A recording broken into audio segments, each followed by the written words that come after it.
ఖమేనీని అయితే ప్రకటించేనట్టుగా అయితే మనకు వార్తలు అందుతున్నాయి. రావు గారు ఎలా చూస్తున్నాం? మొత్తంగా మరొక సుప్రీం లీడర్ని అయితే తీసుకొచ్చి కూర్చోబెట్టిన పరిస్థితి. అటు ఇందాక మనకు చౌదరి గారు చెప్పినట్టుగా ఐఆర్జీసీ అనేది కీలకము. సో ఐఆర్జీసీకి కొత్త కమాండర్ గానేమో అక్కడ అహ్మద్ వాహిద్ను నియమించేశారు. సో ఏం జరగబోతుంది? ఇద్దరు కొత్త నేతలు ఎటువంటి నిర్ణయాలు తీసుకోబోతున్నారు? అటు ఇజ్రాయిల్కు, ఇటు అమెరికాకు, మరోవైపు దుబాయ్ని మనం మార్నింగ్ నుంచి చూస్తున్నాం, విరుచుకుపడుతున్న పరిస్థితి. సో వీళ్ళ వ్యూహాలు ఎలా ఉండబోతున్నాయి? వీళ్ళని అమెరికా ఏ విధంగా కట్టడి చేయబోతోంది? ఇప్పుడు ఇరాన్ వేరే స్పీకర్స్ అన్నట్టుగా కూడా షియాస్ కి లీడర్షిప్ తీసుకుంది ప్రపంచంలో.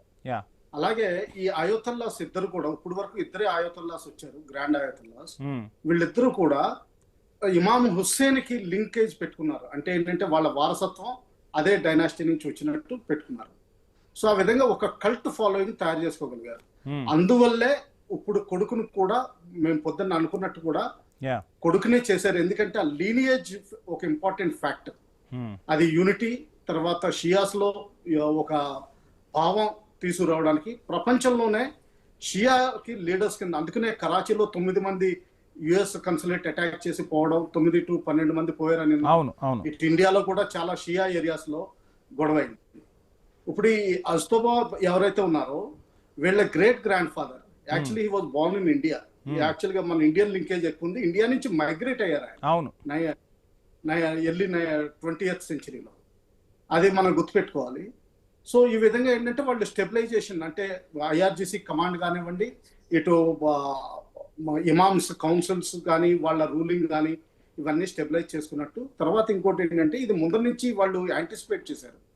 ఎందుకంటే లాస్ట్ ఇయర్ జూన్ లో అటాక్ జరిగినప్పుడు కూడా అప్పుడు ఖమేనీ గారిని అసాసినేట్ చేయడానికి ట్రై చేస్తారని అప్పటికే తెలిసిపోయింది.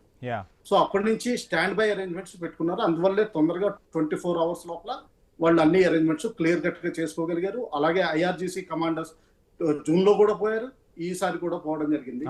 అయితే నిన్న వచ్చిన వార్తల్లో చీఫ్ జస్టిస్ పోయారని వచ్చింది. అది రాంగ్ అని తెలుస్తుంది. ఎందుకంటే ఈ రోజుని చీఫ్ జస్టిస్ ని కౌన్సిల్లో పెట్టారు. ఆయన చాలా కర్కోటకుడు అని చెప్పి వాదన. అలాగే మిగతా జ్యూరిస్టులు కూడా చాలా కర్కోటకులుగానే ఉన్నారు. అంటే ఏంటంటే ప్రస్తుతానికి ఇరాన్ గవర్నమెంట్ సైడ్ నుంచి మాత్రం కంటిన్యూటీ ఉంది. సెకండ్ ఏంటంటే XYZ జనరేషన్స్ ఏవైతే ఉన్నాయో ఇవి ఫ్రీడమ్, డెమోక్రసీ, ఇంటర్నెట్ కి ఎక్స్పోజర్, తర్వాత సోషల్ మీడియాకి ఎక్స్పోజర్ ఉండి ఇవన్నీ మాట్లాడతారు. కానీ వీళ్ళకి పొలిటికల్, సోషల్, ఫైనాన్షియల్ పవర్ ఉండదు. ఓల్డర్ పీపుల్ వేరే మిగతా జనరేషన్స్ అన్ని అయోతల్లా 1979లో వచ్చినప్పుడు చాలా కీలక పాత్ర వహించారు. దాని తర్వాత యాంటీ వెస్టర్న్ యాటిట్యూడ్ చాలా స్ట్రాంగ్ గా ఉంది మిడిల్ ఈస్ట్ లో. అందులో అల్టిమేట్ గా వీళ్ళ దగ్గర ఉంది ఆ యాటిట్యూడ్. తర్వాత వాళ్ళ కమాండ్ అండ్ కంట్రోల్. ప్రస్తుతానికి అయితే ఇరాన్ ఒక హార్డ్ నట్ టు క్రాక్ అన్నట్టుగానే కనిపిస్తుంది. ఈ రోజుని జెరూసలంలో జరిగిన అటాక్ లో దాదాపు 5 మంది పోయారని చెప్పి ఇజ్రాయెలే ప్రకటించింది.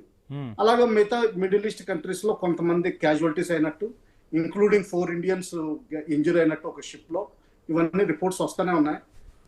ఇవన్నీ కన్ఫర్మ్. వీవీరావు గారు, దుబాయ్ పరిస్థితి ఏంటి? దుబాయ్ ఇప్పుడు మనం చూస్తే ఫ్లైట్ కనెక్టివిటీస్ మిస్ అవుతున్న పరిస్థితి. దుబాయ్లోని చాలా స్థావరాలపై మెరుపు దాడులు చేస్తుంది ఇరాన్. సో ఏంటి అసలు దుబాయ్ మీద దాడులు అసలు ఆగే పరిస్థితులు ఉన్నాయా? ఇంకా దాడులు కొనసాగుతాయంటారా? ఏంటి అసలు ఎలా చూడాలంటారు? ఇంటర్నేషనల్ ఫ్లైట్ మ్యాప్ ఈ రోజు చూస్తే నిన్న పొద్దున్న నుంచి మొత్తం మిడిల్ ఈస్ట్, ఇటు పాకిస్తాన్ ఈస్ట్ నుంచి అటు ఇజ్రాయెల్ వరకు, ఇటు నార్త్ ఆఫ్ అజర్బైజాన్, ఆర్మేనియా వరకు మొత్తం బ్లాంక్ అయిపోయింది. అఫ్ కోర్స్ ఎవ్రీబడి అఫీషియల్లీ వాళ్ళు ప్రొమల్గేట్ చేశారు బ్యాన్. దాంతో పాటు ఇప్పుడు ఏమవుతుందంటే అండి, వెస్టర్న్ కంట్రీస్ కి, యూరోప్ కానీ అటు నార్త్ అమెరికాస్ కానీ Dubai and Abu Dhabi transit points కింద ఉంటాయి. తర్వాత వీళ్ళలోనే యుఎస్ వీసా ఇమిగ్రేషన్ చెక్స్ కూడా జరుగుతాయి. సో చాలా మంది ఇండియన్స్ ఎస్పెషల్లీ, తర్వాత south east Asians, Philippines, Vietnam, Indonesia, Singapore, Malaysia, వీళ్ళంతా కూడా ఈ దుబాయ్, అబుదాబి ఎన్నుకుంటారు. అందులో ఇప్పుడు దెబ్బతిన్నట్టు దాదాపు 400 ఫ్లైట్లు ఇండియా నుంచి, తర్వాత సౌత్ ఏషియా నుంచి దాదాపు 1000 ఫ్లైట్స్ మొత్తం ఓవరాల్ క్యాన్సిల్ అయిపోయినట్టు విన్నాం. ఇది నెక్స్ట్ 20 days రిస్టోర్ అయ్యే అవకాశం కనిపించట్లేదు. ఇంకా అయితే ఇప్పుడు ప్రస్తుతానికి ఏమవుతుందంటారు, ఈ రోజుని రాత్రి హౌతీస్ రియాక్ట్ అయ్యే విషయం చాలా స్ట్రాంగ్ గా కనిపిస్తుంది. ఇప్పుడు వరకు స్ట్రైట్ ఆఫ్ హార్మోజ్ ని ఇరాన్ కంట్రోల్ చేస్తూ దాన్ని క్లోజ్ చేసింది, అవును. దాదాపు క్లోజ్ చేసింది వర్చువల్ గా. ఇప్పుడు హౌతీస్ రెడ్ సీలో సూయజ్ కెనాల్ ని క్లోజ్ చేస్తారని నా అభిప్రాయం. అది క్లోజ్ చేస్తే మాత్రం international trade repercussions especially for south Asia, south east Asia వీళ్ళందరికీ చాలా తీవ్రంగా ఉంటాయి. చైనా అయితే ఆర్కిటిక్ సీ దగ్గర నుంచి రష్యా హెల్ప్ తోటి ఐస్ బ్రేకర్స్, అవసరమైతే ఐస్ బ్రేకర్స్ వాడి వాళ్ళు నార్థన్ రూట్ వాడచ్చు. కానీ మనకి మాత్రం only way is Cape of good hope, south Africa చుట్టూరు తిరిగి వెళ్లాల్సిన అవసరం ఉంది. రైట్. సో దీనివల్ల ఇన్ఫ్లేషన్ ప్రపంచంలో విపరీతంగా పెరుగుతుంది. ఆయిల్ అయితే మనం దాదాపు 2-3 నెలలు తట్టుకునే పరిస్థితిలో ఉన్నాం.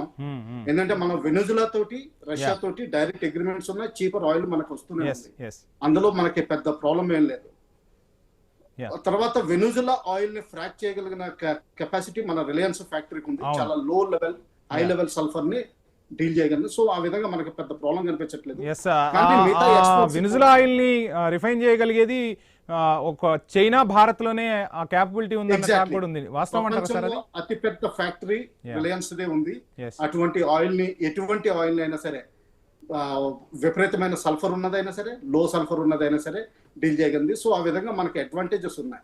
మాట్లాడదాం. అలాగే ఎక్స్పోర్ట్ కూడా చేయగలిగే అడ్వాంటేజెస్ ఉన్నాయి. ఏం జరగబోతుంది ఏదేమైనా కానీ ఇరాన్ మాత్రం ఇప్పుడు సూసైడల్ బాంబింగ్ కి దిగుతుందనే అనుకుంటున్నాను. అందుకనే కొన్ని రిపోర్ట్స్ మరి ఎంతవరకు ఆథెంటికేటెడ్, నేను ఇంకా శాటిలైట్ మ్యాప్స్ ఇంకా యాక్సెస్ చేయలేదు.